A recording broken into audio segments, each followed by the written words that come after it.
Antonio, welcome to Colorado Food Magazine Season 2. We're here with Antonio Soto. He is the director of the Minority Business Office for the state of Colorado. It's a position appointed by the governor, so you work directly with the governor's office. But it's located at the, where's it located again? You told me it's a long The word. Office of Economic Development and International Trade, and specifically on the Business Support Division. Right. We wanted to have you on because we want to give you everyone an opportunity to hear what's available out there, not only to the business community, but the minority business office. We had Todd Engley from the Colorado Beef Council. We talked about all the programs available to marketers out there. We've interviewed Catherine Boxler of the Colorado Department of Agriculture Business Development, and all the programs available to everyone. So, but your goal, once again, is to serve the minority business community and show what opportunities are out there. But before we go down that path, I want to talk about you and what brought you, your background, where you grew up, what inspires you, what makes you tick every day, especially doing what you do. Because I know it can be a hard job because you're getting a million people like, don't do this, do that, and you can't by law and also by just you don't have enough people to solve everybody's issues. But you can provide a platform for people like, hey, I have this great dream, I have this business idea, where do I go? What resources are available to me? And that's what we're trying to achieve this in here. We're going to have this one available both in English and Spanish so we can communicate across all barriers.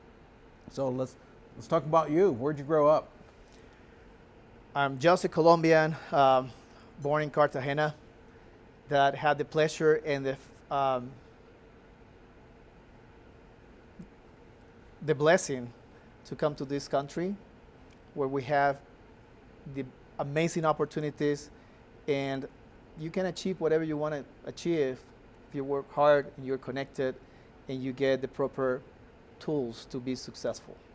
Okay, so let's break down each one, but I want to, before we get down each on that, let's talk about, you were very educated in Colombia. You were a dentist, correct? That is correct. But you saw opportunity in the U.S. and you came here about 20 years ago, and you started. What inspires you to want to be the director of the Minority Business Program? What do you see here? That just like, you know what, I can do this. I can help other people. So. I believe or like many immigrants that come to this country, in chase of that stability or American dream, however you want to call it. This American dream can become an American nightmare if you don't have the proper education, tools, or knowledge of the system. Or the support systems. The support system. And to me, that's what inspired me to kind of work for and ease some of those lessons that I learned in these 20 years and struggles and opportunities and great people that I have met, to put them all together and to ease the pathway for those who want to become business owners, and they want to grow their business. They want to do better for themselves. I believe that business ownership could be one of the tools for you to create that generational wealth that will support and provide our next generations a platform to start from there, so they don't have to start over again. Right, that's one of our goals at the Colorado, the Hispanic Restaurant Association, is to provide those platforms. And that's part of our goal, use the Colorado Food Magazine as a medium, as a support mechanism to like, yes, you can do that. And you know, we're gonna start business incubators. We eventually wanna have our Hispanic Culinary Institute. I mean, we have some broad, but very specific dreams. We know we're fighting a generational fight. And we're using these tools we have in our skill sets and the magnificent people in our organization, the partnerships we're developing, such as with organizations such as yours, to just tell people, yes, it can be done. Yes, it will be done. And here's the tools. You have to do all the work, but we're here to support you. And we'll give you, like you said, those educational tools. Let's dissect it and start there. Educational tools. What are you thinking? What are you talking? Well, there are barriers along the way. Let's talk about the language. Let's talk about the information out there. For those who grew up here, it feels like a lot of things are common sense because are designed in a sequential order that you can, tackle your next step, your next milestone, and things like that. For those who come from other countries, either from, Africa countries or Latin American countries or whatever the case may be, come here. Sometimes what is common sense for you guys is not common sense. It's bewildering. Right, and it is tough overwhelming. It is overwhelming. Just having to put some of the tools, the necessary tools, in a way that they make sense or are achievable, inspire this economy, inspire everyone around us. And if you become a business owner in a short period of time, you're gonna be making money right or sooner, or you can be hiring more people sooner than if that, learning curve is steeper. Shortened. Yeah. So to me, shortening that learning curve, putting resources in a way that they're accessible and attainable, is one of the main drivers for what I do. Right. Our goal, our vision statement at the Hispanic Restaurant Association is to educate and elevate the Hispanic community across a multi-generational spectrum.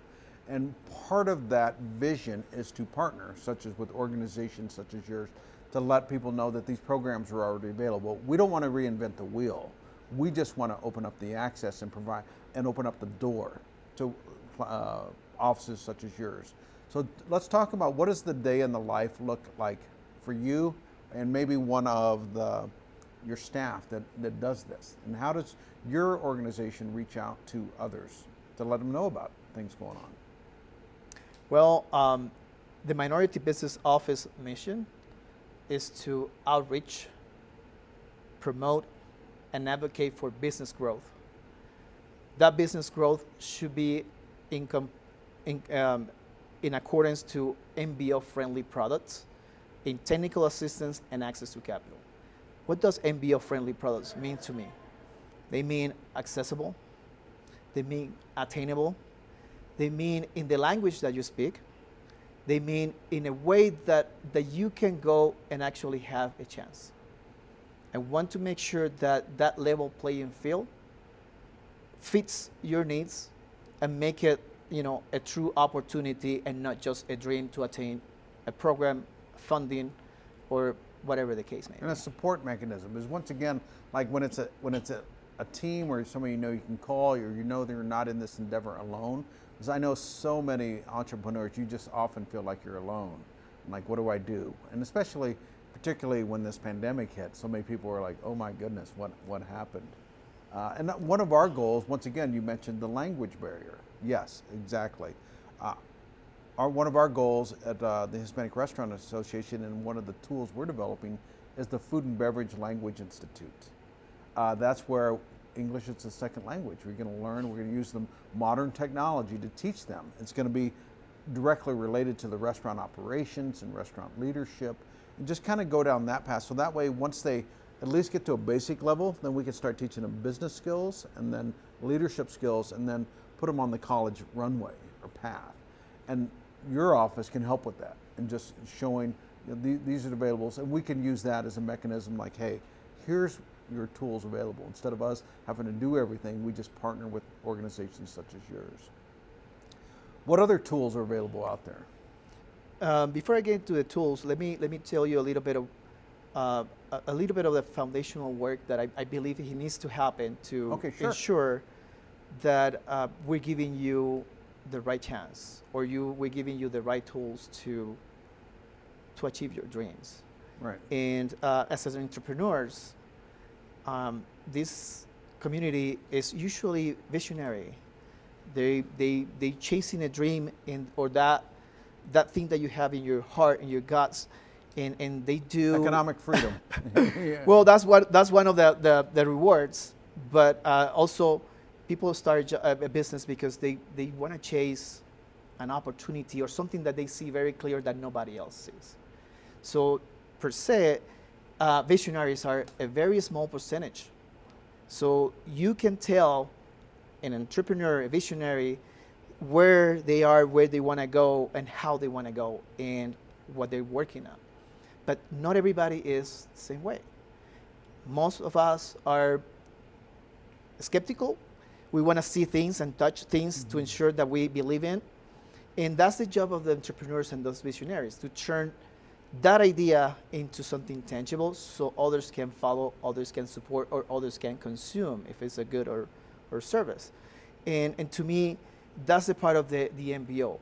To me, I want to ensure that you, as a business owner with an idea, you know the pathway all the way to growing the business and those next steps. We get a lot of support from our Small Business Development Center. That's where we do all our technical assistance at this moment, and we're expanding to other technical assistance organizations. Be in the lookout, because we're going to be reaching out to you, because to me, access should be attainable. Right. And our technical assistant is run right now through the SBDC. These guys have over 400 consultants statewide, 15 offices, more than 70 satellite offices. There's that many, huh? Yeah, yeah.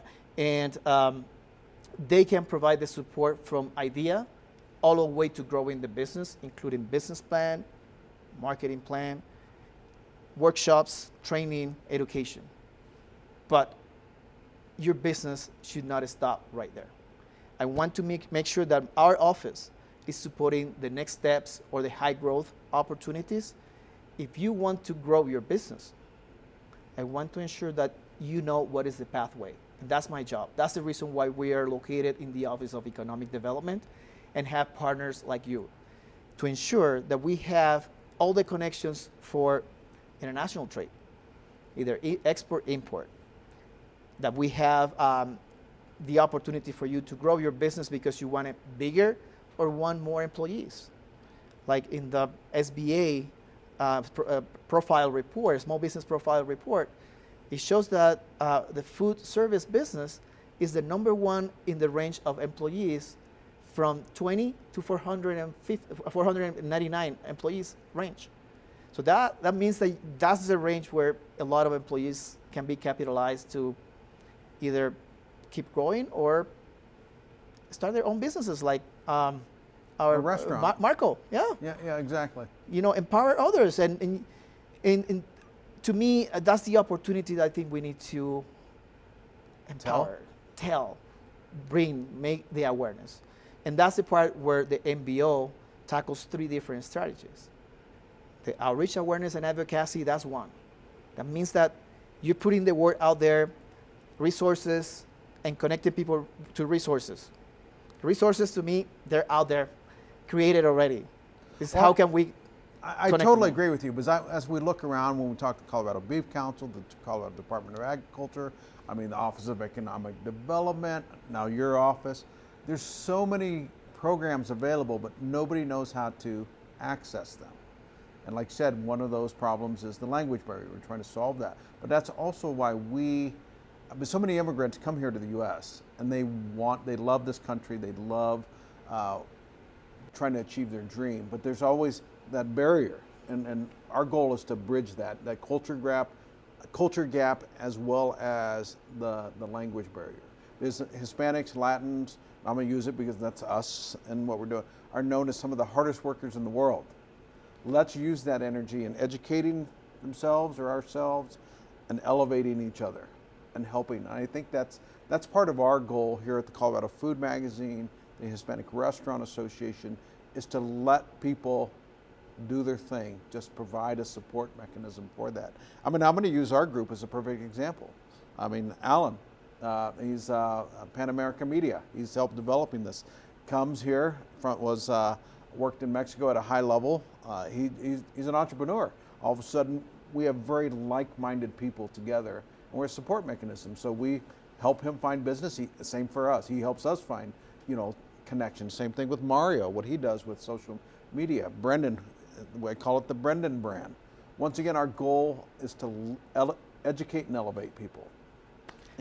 But as a leader, you're bringing talent and giving them that vision to align them to that whole purpose. And that's what I really like what you guys are doing. You guys are bringing the talent Alan from the office used to work at the Office of Economic Development in his city in Mexico. Now he's bringing that talent and the other media talent to your team to enhance that awareness. No, I agree. I mean, we have, as a team, we have a magnificent skill set within our team, because obviously, Celine, Brendan, Alan, Mario, the chefs associated with, these are guys that operate at a high level. And I know it, they know it, and now our goal is just to spread that message. So thank you for saying that. But I lost my train of thought for a split second. Well, let me tell you what your train of thought. I'm sorry, that's kidding. That's what the awareness and the outreach plays a big role. And this office is trying to connect everything that is happening out there, trying to create that awareness, and that's why we promote MBO-friendly products. They don't have to come to from my office. They don't have to come from the Office of Economic Development and International Trade only. What does MBO-friendly product mean? MBO-friendly is a product that is easy to understand in English. It is accessible in other languages, and by the way, our website now, it is available in any language possible. Oh, no. So that's a big progress, and big shout out to my marketing and communication team, because they made it happen. They listened and they acted. MBO-friendly product means that is attainable. That if you're not qualified or you're not ready, hopefully we will have the technical assistance that you need to get you to that level, so you have a chance. So you're educating and advocating on their behalf. Educating, advocating, but also partnering with SBDCs and all other organizations like yours to ensure that they are prepared for what is coming. They're prepared for what we have available. They're prepared for their success. Because again, it is not just to go into the Secretary of State in getting your company registered and that's it. No, because you're going to fail. If you have all the resources aligned for you, from when you have that idea, first of all, you know when to get in, because you would know if your idea is actually makes sense, viable at this moment. But also you would know what is the next step that you need to accomplish to get your business to that level. And hopefully you turn back and say, all right, look at all these employees that I have now. Right now, the Hispanics have 10% as far as the SBA small business profile. We're 10% of the business entrepreneurship in the state, right? That's it? That's it. But I think we are undercounted because a lot of them are not even registered. And that's what happened in the PPP. In the PPP, right, they're sole I was there, proprietorship. and that's what that got me to this office. In the PPP, during the PPP, I was sharing all the resources available, all the opportunities, and guess what? You have business owners that were not even registered. They didn't have a bank account. They were not connected to their resources. And with that scenario, it's hard to support someone. Obviously. Right, but you have to have a legal structure behind it. Of course, but they were operating for 10, 20, 30 years. You assume that they should have at least like you said, registration. To you and I, it's common sense, but then they don't understand the business culture or the legal structure they should have. They just operated as a sole proprietor. Well, in just the structure itself is hard on the entrepreneurs and the business owners, because as a business owner, you want to do what you like best, which is making that product that you're passionate about, that you're inspired about, that you wake up every day. But then, hey, at the end of the day, you have to do invoices, you have to pay bills, you have to, you know what I mean? And those are the burdens that sometimes, we have to go through them. But when you set your business owner with the mindset of owning a company instead of just a job, you are creating the opportunities of why this business owner actually needs to empower others to take on some of the jobs that might know the things that you like the most. So you can focus on what you do best. We can also bring them the right technology tools to make their job easier when they have to count the numbers and do all their books correctly and what's a profit and losses. Yeah, you're exactly right. I mean, as far as that's one of our goals eventually when we open up the Hispanic Culinary Institute, is to give them that end-to-end process of going out properly educated, properly performance oriented, properly led, all those different tools needed. So where would somebody go to find some of these tools? We're going to put your stuff on our platform so that way they can know to go to the Hispanic Restaurant Association and connect directly with you. And then of course we have our team that can just direct people. So where would they go? To me, more than just saying, I have this program now, I have this other program now, because sometimes programs, have their cycle. I want to make this greener. If you need help, contact your organization. If you need help, contact your local small business development center and get free consultation. If you need help, contact the minority business office to see what is available and to seek the help, and hopefully we're going to be all connected in a way that if they're referred to you, they're referred to me, we can get this business owner the right timeline, pathway, so they can achieve from idea all the way to their dreams. Execution of their dreams. Yeah. Oh, very nice, very nice. So how does the Small Business Development Center, you're the Minority Business Office, you work in the Office of Economic Development, how are those tied together? The Small Business Development Center is designed to support, is a federal government opportunity, and also state supported. And to me, these people support entrepreneurs from idea all the way to growing the business. In the way they have specialized consultants in financial opportunities, marketing, you name it. Anything that the business owner needs has a possibility within the Small Business Development Center. They're pure technical assistance organization. Okay. And the potential that I see is, why not to partner with this organization that has been providing these services for quite some time already. One, two, their design and the capacity to take more entrepreneurs and guiding them. They use webinars and the online tools for workshops, trainings, and you name it, and inspire other technical assistance organizations to all work together for the benefit of you. So once you start this pathway, you know that you're going to be alone. As a business owner, you don't care who's giving you the resources. You only care that you need them and you get the guidance when that moment arrives. Yeah, as an entrepreneur, you work hard already. You just need to make sure you get that step to 1 me, through 10. Because I'm advocating for you as a business owner, I want to ensure that either if you reach out to me, you reach out to your organization, or you reach out to whatever technical assistance is, they know where to send you and where to bring you to that pathway of success. So if a person, walk me through this process so I can understand it correctly. And I kind of do, but I'm just doing it, making sure the audience understands this. If I'm a business owner, I have this idea of opening up a restaurant, and I have my cuisine already selected because I grew up with it. What's step 1? Where would they do? The step 1, we do have the Business Foundation program. The Business Foundation program is an online on-demand platform that helps that person kind of see a little bit of that beginning starting point from the legal pathway, which is Secretary of State registration. How does look like? How much you have to spend? Where do you want to go? Where do you have to go to get your business registered? EIN. Why the EIN is important? You need an EIN because you need to connect your business with the banking system, getting employees, and so forth. What are the licenses available? If you're in the restaurant business, what licenses? Right. So, and those are 3 different agencies that provide this kind of information. So the Business Foundation program is putting them in one place. Oh, nice. Module number 2, accounting.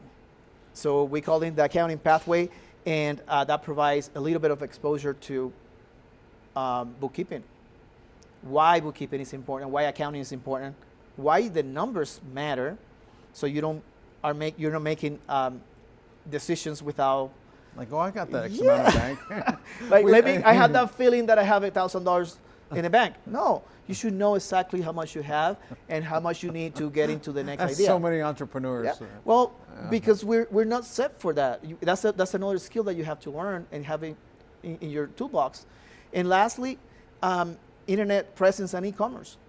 To me, how can I make you competitive with the big guys already in the market if it's not giving you your website and e-commerce ready for you to do business from the get-go? Right. You don't need a brick and mortar location. To me, that foundational work is just the beginning, the teaser for this individual. Build the foundation well. Then the next step, and that program will connect you to the Small Business Development Center.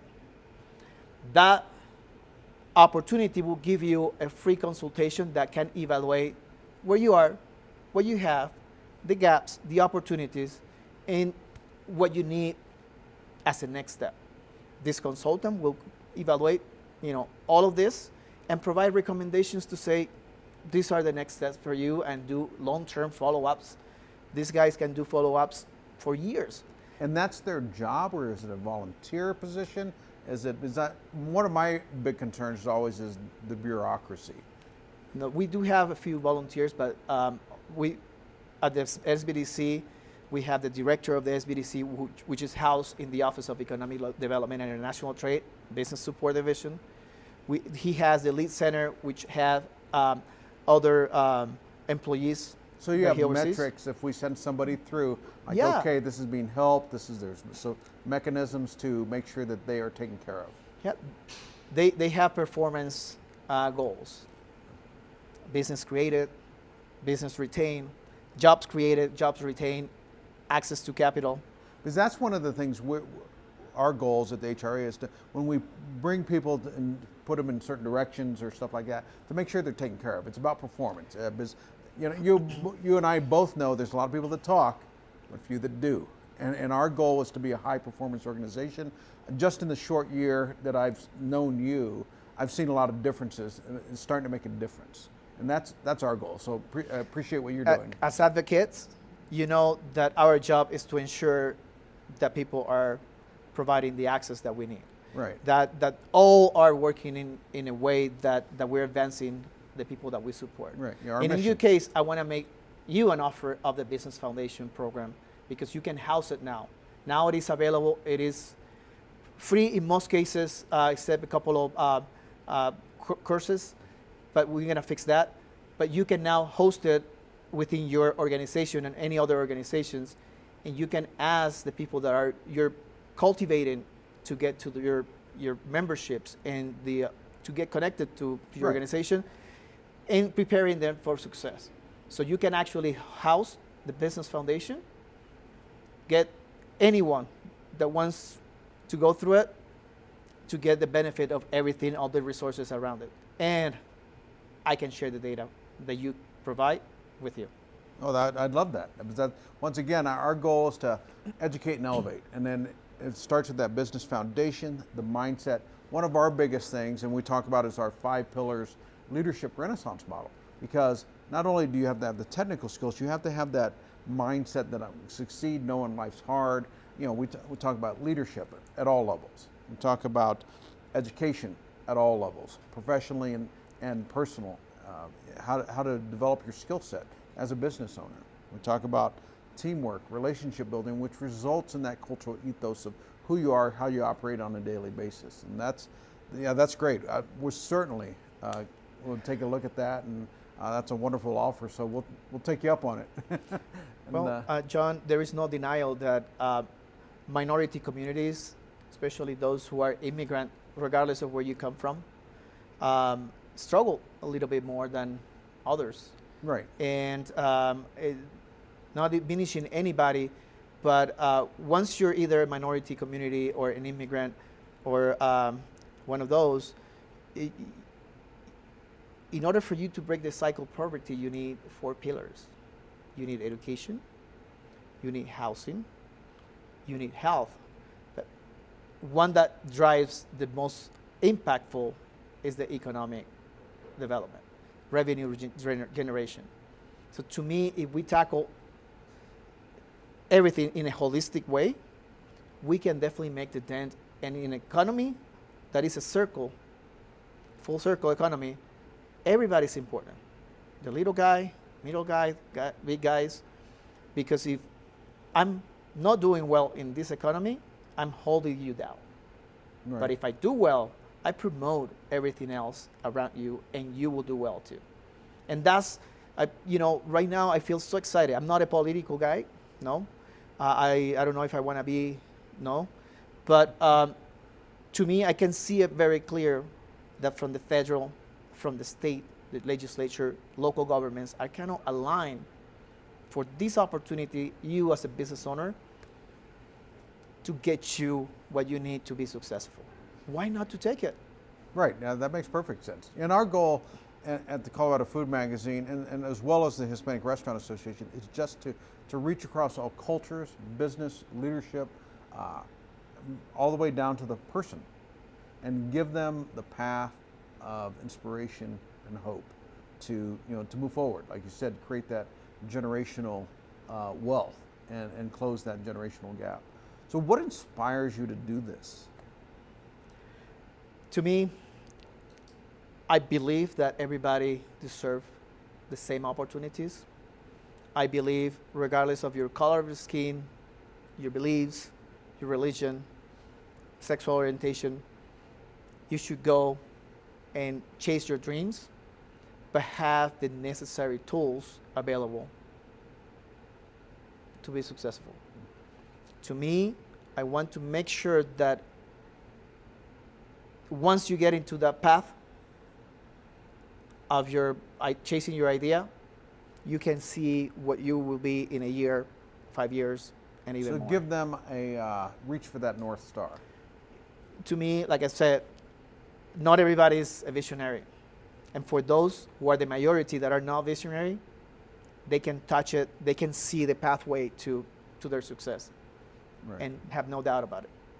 Yeah, and I would encourage anybody to listen to this. There's so many tools out there available to you, but you have to recognize as a business owner, it's not only 10 times harder, it's 100 times harder than you think it is, but it's worth it. It's your own path.